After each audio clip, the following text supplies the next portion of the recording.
जय माता दी। प्यारे भक्तगणों, स्वागत है आप सभी का आपके अपने चैनल कहानी सुनो में। सुहागन स्त्रियों का सबसे महत्वपूर्ण त्यौहार जिसका इंतज़ार हमें पूरे साल रहता है और वो है करवा चौथ। शायद ही कोई ऐसी स्त्री होगी जिसे ये त्यौहार पसंद ना हो। सुहागिनों का मनपसंद त्यौहार जिस पे हम स्त्रियां जी भरकर सजती संवरती हैं, ऐसा ही है हमारा करवा चौथ का व्रत। बहनों, आज हम आपको बताएंगे करवा चौथ की तिथि, शुभ मुहूर्त और चंद्रमा के निकलने का समय, और करवा चौथ की कहानी भी सुनेंगे। आप सभी अंत तक हमारे साथ इस वीडियो में जुड़े रहिए। सबसे पहले आप सभी को करवा चौथ की हार्दिक शुभकामनाएं। माता रानी जो भी मेरी ये वीडियो सुन रहा है या देख रहा है, उसका सुहाग अखंड और अचल करें। चतुर्थी तिथि का प्रारंभ 31 अक्टूबर 2023 को रात्रि 9:30 पर है। चतुर्थी तिथि समाप्त हो रही है 1 नवंबर 2023 को रात्रि 9:19 पर। 1 नवंबर 2023 को करवा चौथ का व्रत रखा जाएगा। करवा चौथ व्रत का समय रहेगा 6:39 से रात्रि 8:59 तक। और चतुर्थी तिथि का जो प्रारंभ हो रहा है वही है हमारा करवा चौथ का व्रत। करवा चौथ व्रत सुबह 6:39 से रात्रि 8:59 तक रहेगा।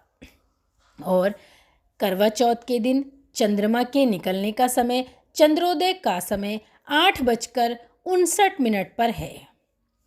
और इसी समय चांद निकलेगा। सभी माताएं बहनें चंद्रमा को अर्घ्य देकर ही अपना व्रत खोलती हैं।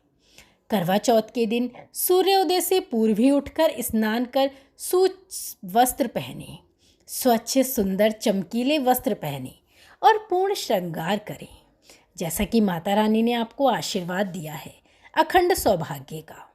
स्नान आदि करने के पश्चात यह संकल्प बोलकर करवा चौथ का व्रत तन मन से आरंभ करें।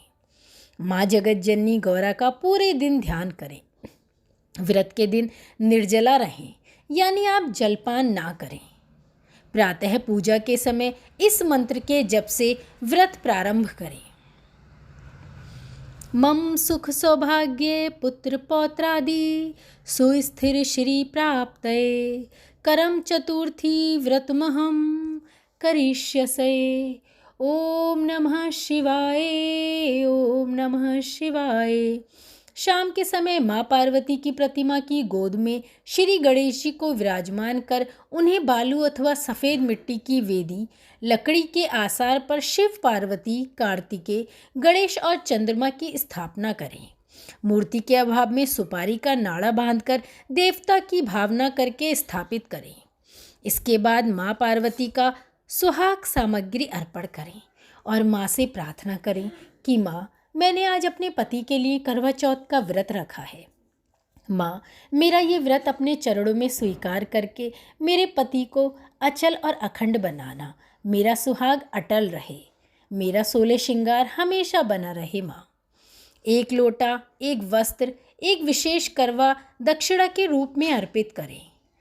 भगवान शिव और माँ पार्वती की आराधना करें और कोरे करवे में पानी भरकर पूजा करें।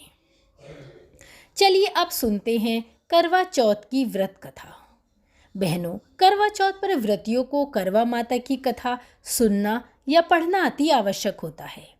इस कथा को पढ़ने से सुहाग की उम्र लंबी होती है, इसलिए आप भी करवा चौथ पर या तो इस कहानी को पढ़ें या अवश्य ही सुनें। दाम्पत्य जीवन में मधुरता लाने वाला और संबंधों को अधिक मजबूत करने वाला यह त्यौहार एक अखंड और अचल त्यौहार है। आज सुहागिन महिलाएं पति की दीर्घायु के लिए व्रत करती हैं। चंद्रमा को अर्घ्य देकर छलनी में पति का चेहरा देखकर व्रत खोलती हैं। और व्रत खोलते समय एक बात ध्यान रखें, सबसे पहले कोई मिष्ठान ही खाएं। नमक, खट्टा इस तरीके का कोई भी व्यंजन ना खाएं। वहीं कुंवारी कन्याएं मनोअनुकूलन पति की प्राप्ति के लिए भी व्रत करती हैं। आज हम आपको सुना रहे हैं करवा चौथ की व्रत की कथा। करवा चौथ की कहानी है कि देवी करवा अपने पति के साथ तुंगभद्रा नदी के पास रहती थी। एक दिन करवा के पति नदी में स्नान करने गए तो एक मगरमच्छ ने उनका पैर पकड़ लिया और नदी में खींचने लगा। मृत्यु करीब देखकर करवा के पति करवा को पुकारने लगे।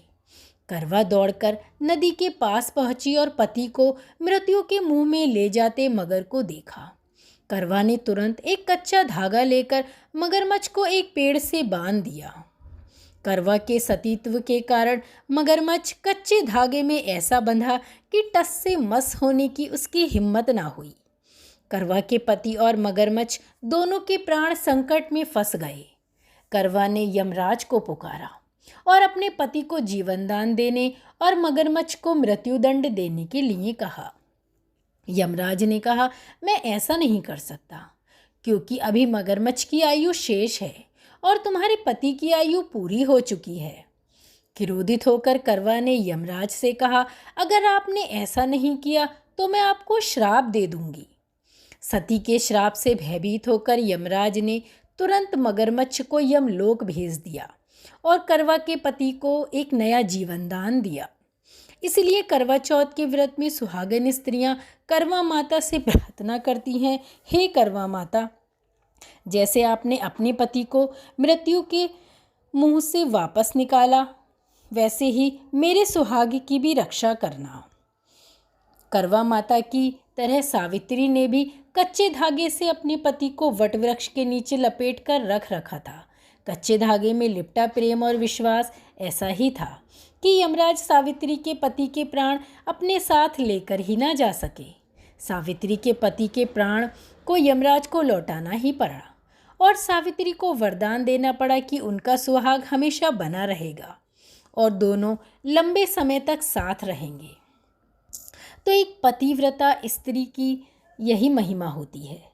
अगर उसका सतीत्व पक्का है तो उसका अखंड सुहाग रहता है।